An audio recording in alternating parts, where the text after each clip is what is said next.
Estamos hablando de el calendario. Estamos en una temporada que todos podemos reconocer.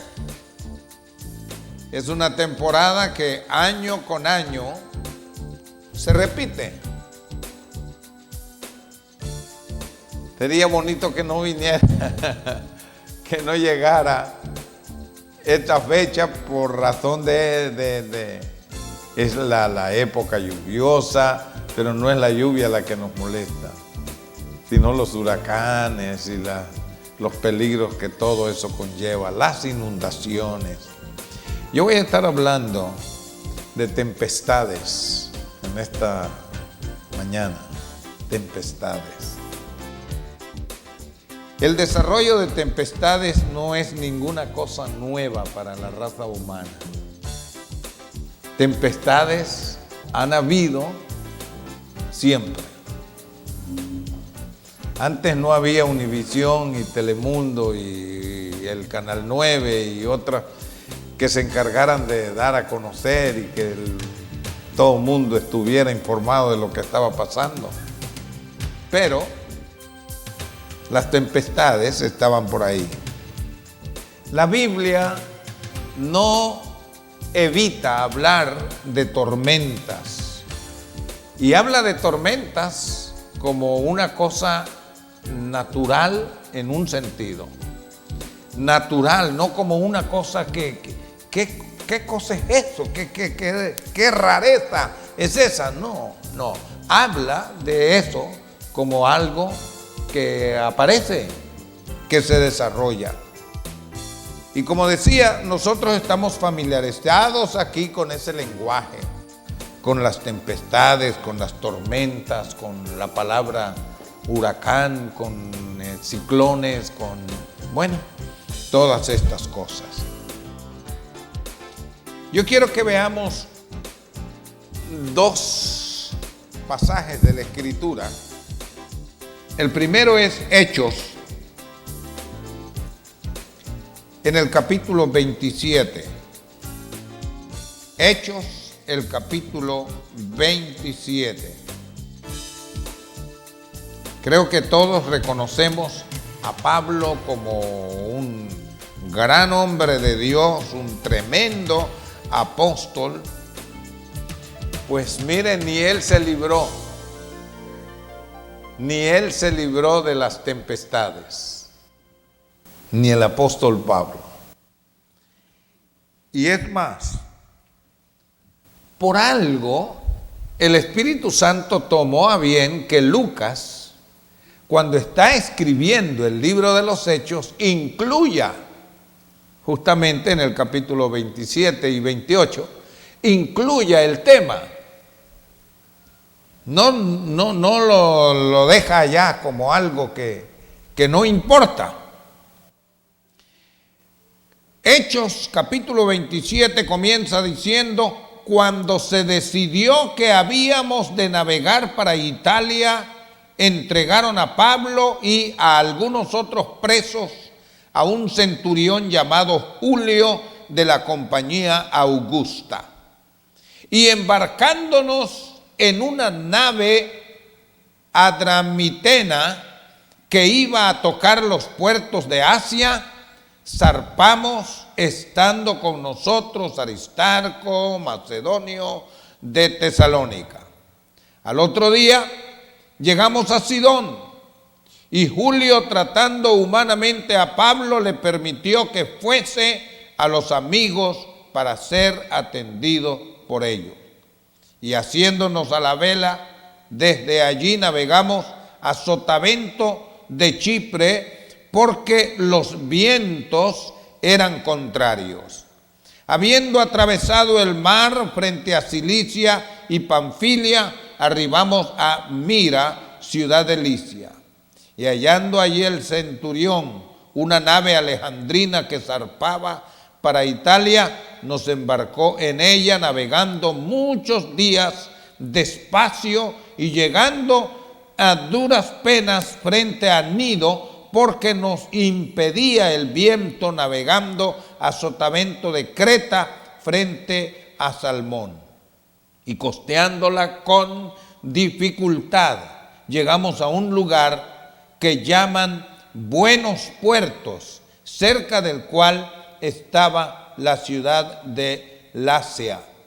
Y habiendo pasado mucho tiempo, y siendo ya peligrosa la navegación por haber pasado ya el ayuno, Pablo les amonestaba diciéndoles: varones, veo que la navegación va a ser con perjuicio y mucha pérdida, no solo del cargamento y de la nave, sino también de nuestras personas. Pero el centurión daba más crédito al piloto y al patrón de la nave que a lo que Pablo decía. Y siendo incómodo el puerto para invernar, la mayoría acordó zarpar también de allí por si pudiesen arribar a Fenice, puerto de Creta que mira al nordeste y sudeste, e invernar allí. Y soplando una brisa del mar, pareciéndoles que ya tenían lo que deseaban, levaron ancla e iban costeando Creta. Pero no mucho después dio contra la nave un viento huracanado. De eso es lo que estamos para hablar, llamado Euroclidón.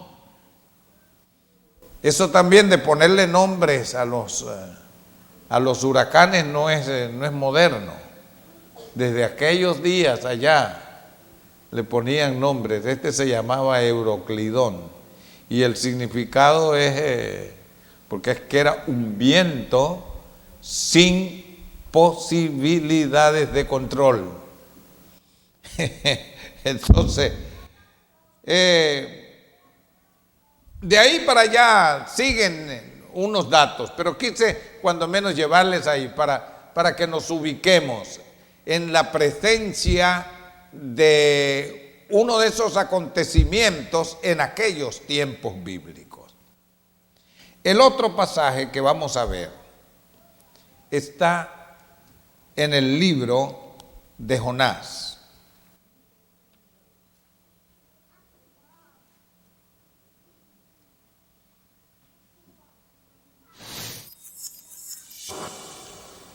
En el libro de Jonás,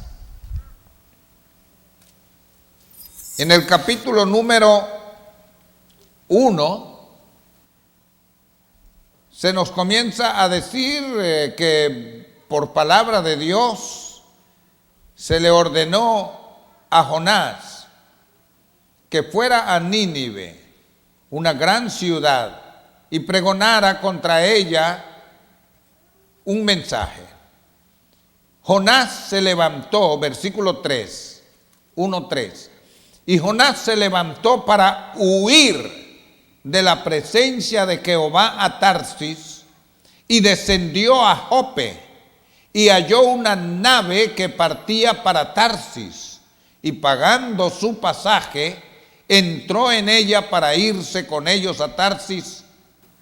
¿Y qué era la intención? Irse lejos. ¡Qué locura! Jamás nadie puede irse lejos de la presencia del Señor. El salmista en el Salmo 139 dice: si subiere a los cielos, ahí estás tú. Si en el Seol hiciere mi estrado, ahí estás tú. La noche no hay nada que esconda de ti, dice. Pero a veces somos un poquito ignorantes de ciertas realidades. Él se quería ir lejos de la presencia de Jehová. Pero vea lo que dice el versículo 4. Pero Jehová hizo levantar un gran viento en el mar, y hubo en el mar una tempestad tan grande que se pensó que se partiría la nave. Y ya ustedes saben, no vamos a leerlo, pero saben que los marineros comenzaron a tirar las cosas al agua, a hacer más liviana la embarcación, tratando de sobrevivir. Eso era lo que buscaban. Pero no, la tempestad seguía, la tormenta era fuerte. Se estaba poniendo a cada instante un poco más furiosa. Y finalmente tuvieron que decir, no, hay que ver que quién es el responsable de este asunto. Y comenzaron a buscar. ¿Ve? Versículo 7, dijeron cada uno a su compañero: venid y echemos suerte, para que sepamos por causa de quién nos ha venido este mal. Y echaron suerte, y la suerte cayó sobre Jonás. No se pudo escapar el hombre. Cuando vio que la manecilla señalaba para donde él, no pudo decir yo no fui, fue él. La tempestad la levantó Jehová, es lo que dice el pasaje. La razón, el responsable de la tempestad es Jonás. No hay que confundir las dos cosas. Nuestras actitudes pueden provocar que se levanten tempestades que pongan en riesgo nuestra propia vida y la de otras personas. Hay tempestades que a veces vienen como proceso natural del desarrollo de la vida, pero hay otras que nosotros las podemos provocar, que nuestra actitud, que nuestra forma de ser, de actuar, sobre todo de nuestro trato con Dios, puede producir la acción de Dios de decirle al viento: sopla ahí un poquito y asústame a este Jonás. Y la situación se puso bien seria. Depende de dónde sople el viento, así van a ser las consecuencias. La Biblia habla de los 4 vientos: norte, sur, del este, del oeste. Hay vientos del noreste, del noroeste, del sureste. Hay vientos que soplan de diferentes direcciones. Y hay que entender, la vida nuestra muchas veces se encuentra en medio de un torbellino en donde se juntan el viento de una dirección y de otra dirección, y como que están confrontados los vientos y el uno no le da paso al otro, y entonces lo que hacen es producir un torbellino. Déjeme decirle que no todos los torbellinos son malos. Elías fue levantado en un torbellino. ¿Recuerda eso?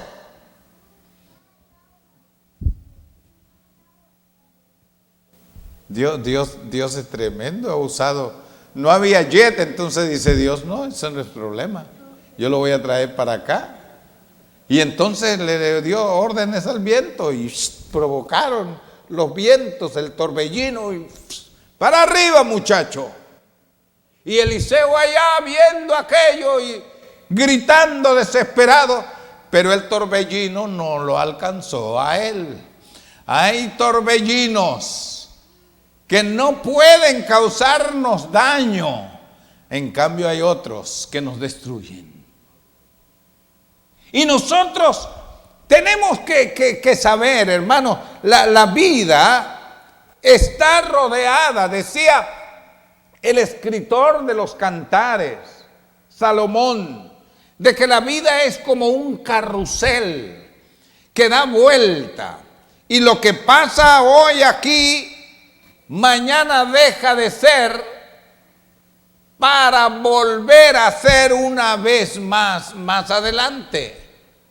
Y así es justamente lo que ocurre con nuestra vida personal, nuestra vida como familia, nuestra vida como iglesia, nuestra vida como comunidad.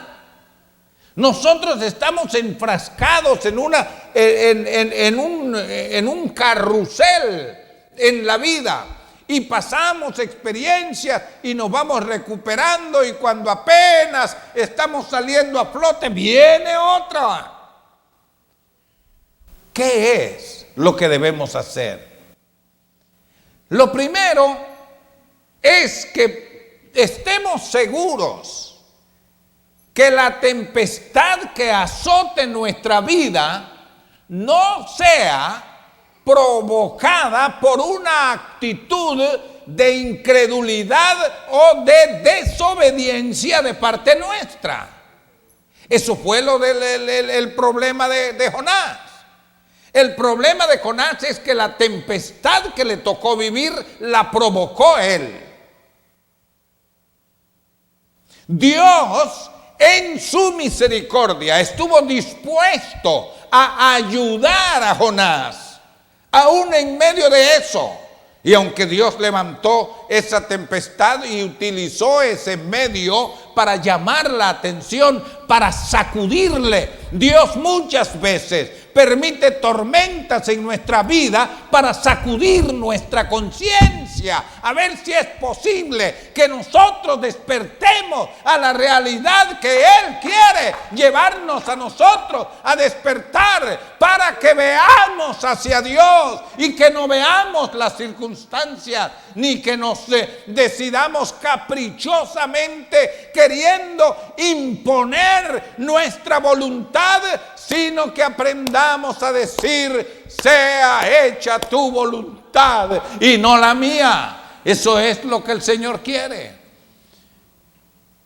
No toda tormenta, no toda tempestad es algo de lo cual usted y yo vamos a decir que qué tremendo tener que sufrir esto y aquello. Lo hemos provocado nosotros.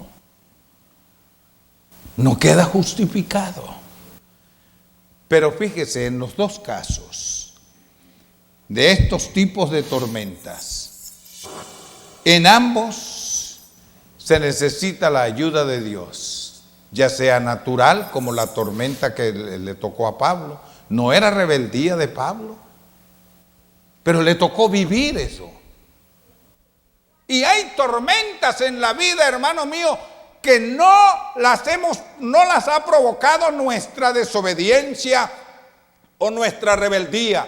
Pero Dios nos permite a veces a nosotros estar en el centro de esa tempestad, porque de alguna manera Él quiere utilizarnos a nosotros para que su nombre sea glorificado. Y eso es lo que pasó en la vida de Pablo. Pablo está allí en medio de eso y abrumado por lo que estaba pasando. Yo no sé si comenzó a contar los días y las horas y a decir, esto. Pero de pronto el Señor, fíjese hasta dónde Dios es capaz de llevar las cosas. Mandó un ángel en medio de aquella tempestad. Pablo está ahí rodeado de hombres incrédulos, de hombres inconversos, entregados al paganismo como lo eran esa gente. Pero aún en medio de eso, de momento, un ángel se aparece y Pablo lo ve y le dice el ángel: no temas, Pablo, tú vas a llegar a Roma, vas a ir a Roma, vas a glorificar allá, tienes que testificar allá. ¿Qué era entonces Hay tormentas a través de las cuales Dios quiere pulir nuestra vida, quiere pulir nuestra fe, quiere pulir nuestra santidad, quiere pulir nuestra manera de ser, nuestra vida entera. Quiere hacerlo.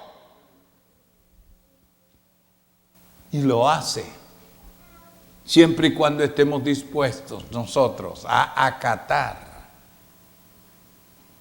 la ayuda del Señor.